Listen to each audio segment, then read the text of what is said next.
Semua hal itu ada di internet.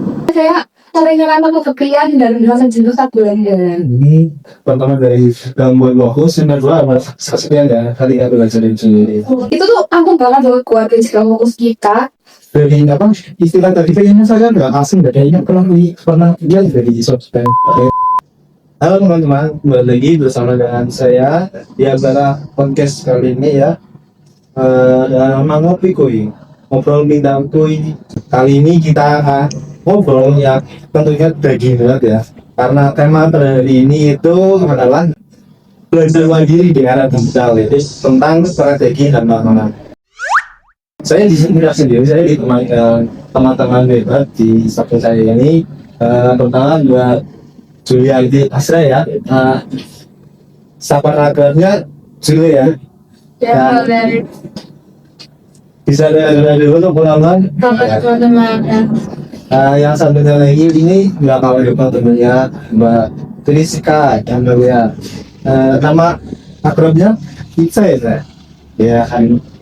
Ya, halo Kak Zainal, halo Kak Sule, halo teman-teman semua.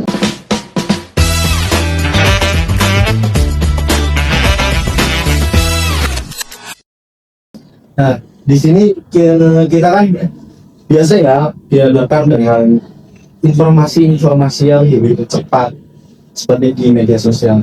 Nah, di situ kan kita menghadapi sebuah tantangan. Pertama, saya akan mengenalkan kepada Julian terlebih dahulu ya.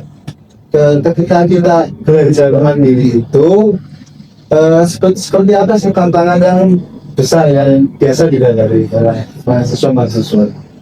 Jadi kayak gini ya, tantangan utamanya itu bukan kurangnya informasi, melainkan overload information atau keberlibatan informasi. Semua hal itu ada di internet. Jadi orang bingung harus mulai dari mana. Ditambah lagi, belajar mandiri itu butuh kedisiplinan yang sangat tinggi. Karena tantangannya itu distraksi digital seperti notifikasi pesan atau algoritma video pendek yang bisa membuat bikin tuh. Ya lagi terus bergerak seperti itu. Ketika sedang fokus sesuatu dikit ada notifikasi yang muncul atau notifikasi YouTube atau apa dan sebagainya. Itu bisa dikatakan sebagai distraksi ya. Iya. Oh ya, kalau dari Imani sendiri itu biasanya tantangan seperti apa? Jujur nih ya Kak, yang saya rasakan sebagai mahasiswa, itu tantangan bentarnya saya sering ngerantau kesepian dan merasa jenuh saat belajar. Karena kita belajar mandiri berarti kita kan belajar sendiri ya. Misalnya nih kita belajar di depan laptop. Nah, kan nggak ada nih dosen yang rutin atau memantengin kita belajar. Terus dari teman yang nantinya bakal ngajarin, ke kantin yuk kan gitu. Terus ketika kita belajar mandiri itu kita kadang mungkin ya menemukan materi-materi yang susah untuk dicari, dan disitu kita nggak bisa langsung tanya ke teman atau dosen gitu. Jadi kayak rasanya udah dosen kali aja pas ketemu dosen atau pas ketemu teman biar kita bisa ya dari tahu apa yang kita nggak tahu gitu. Berarti itu dua kombinasi yang sangat-sangat ini ya menurut ya, melalui distraksi. Yang kedua adalah rasa kesepian ya. Seperti kadang-kadang kita kita belajar bersama, kita ada paham seperti itu. Sama ada materi yang bisa paham, kita bisa langsung lanjutkan gitu. Jadi tantangannya nyata banget ya. Pertama dari gangguan fokus, yang kedua kesepian ya, kali ya belajar sendiri. Apalagi belajar kalau nggak salah prosesnya juga wah gitu ya. Apa sih strateginya dalam belajar itu bisa apa dalam mengatasi mempertahankan distraksi yang dari kesepian itu? Begitu ya. Nah, kalau saya sendiri nih, ketika saya belajar itu merasa kesepian atau merasa jenuh, saya itu ingin menekankan pada teknik yang itu loh, yang 25 menit kita tuh belajar, terus 5 menit istirahat. Itu apa kan jualnya? Iya betul, teknik Pomodoro. Terus selain itu tuh aku banget loh kuatin segala fokus kita ketika sedang belajar. Terus mengatasi rasa sepi dalam belajar sendiri atau belajar mandiri itu kadang saya itu komunitas di grup Telegram itu kan ada ya komunitas-komunitas, dimana dari situ kita tentunya bakal dapat ya teman-teman online yang bisa terus saling mengerti, terus bisa untuk saling ya belajar bareng, berbagi informasi, berbagi materi kayak gitu, berbagi pengetahuan tentunya. Dari apa istilah tadi kayaknya saya nggak asing deh, kayaknya pernah lihat dari sosmed. Dia. Iya. Saya belum pernah kerja in nice ya. Ya. Kayaknya menarik Coba aja sih. itu benar-benar ampuh banget buat mengatasi fokus kita ya saat belajar. Terus juga berarti lingkungannya juga sangat berpengaruh ya.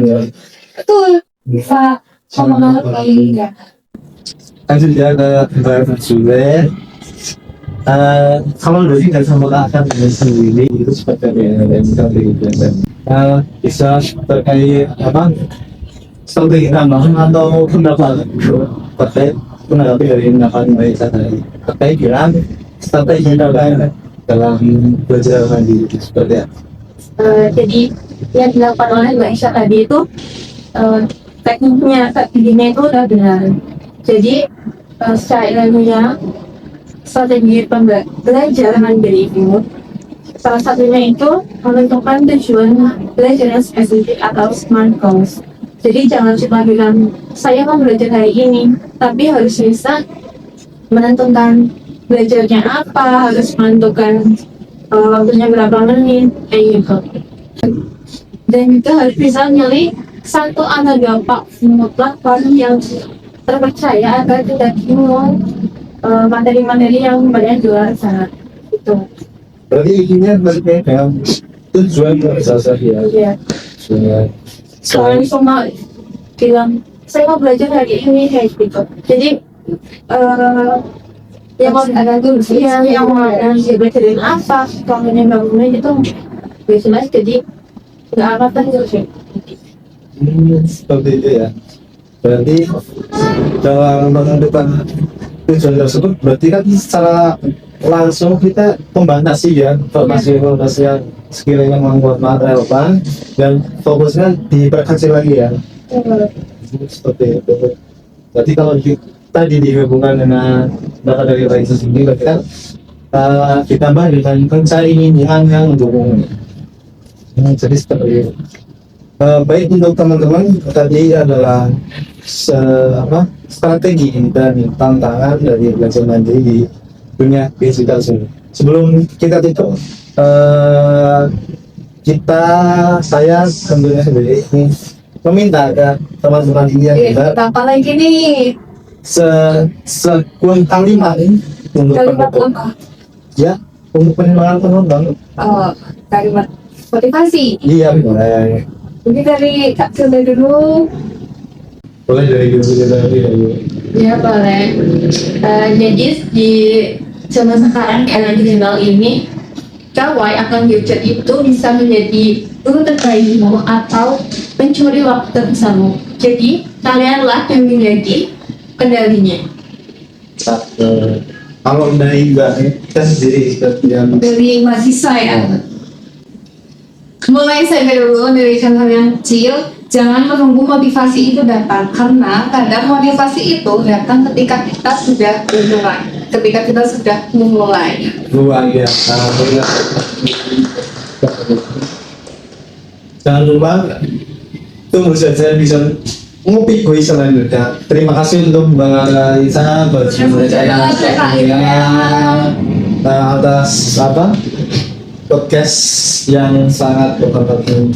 Untuk baik boleh melanjutkan penonton.